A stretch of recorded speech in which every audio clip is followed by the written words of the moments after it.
The reason people struggle so much with manifestation and feeling good in general is because they're still playing within the human game. They're still working on everything that only applies to the human self, when it simply would be a lot faster to adopt the nature of your true self. So how do you get closer to that part of you that is the ultimate creator, the one that has unlimited amounts of power and energy, the one that people call the divine self or the mirror reflection of God? And it's actually really simple. You just have to experience reality as your true self does. Now, experiencing reality as your true self does has two parts.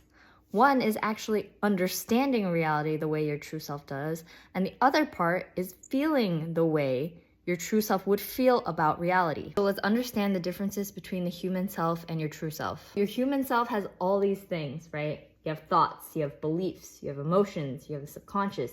You even have the energy body, right? Things related to the energy. Because the true self is essentially undefinable, it is actually easier to define what it is by saying what it is not. And it is none of these things, right?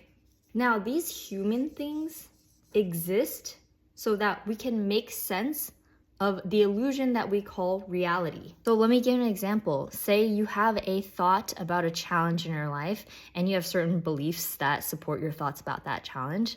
Well, from the understanding of your true self, that challenge wouldn't even be a challenge. It would just be another magnificent creation and part of life. And because the true self has that understanding, it would feel totally different about that challenge. Maybe it would even be exciting or stimulating. In fact, the reason the emotions are on the list of the human self is because actually the true self loves all types of emotions. And the true self would love to experience all these emotions. By the way, that's why you are incarnated on this planet, so that they can have the full range of the human experience. There would be no resistance to emotions, whether they're high or low, negative or positive. It doesn't matter to the true self.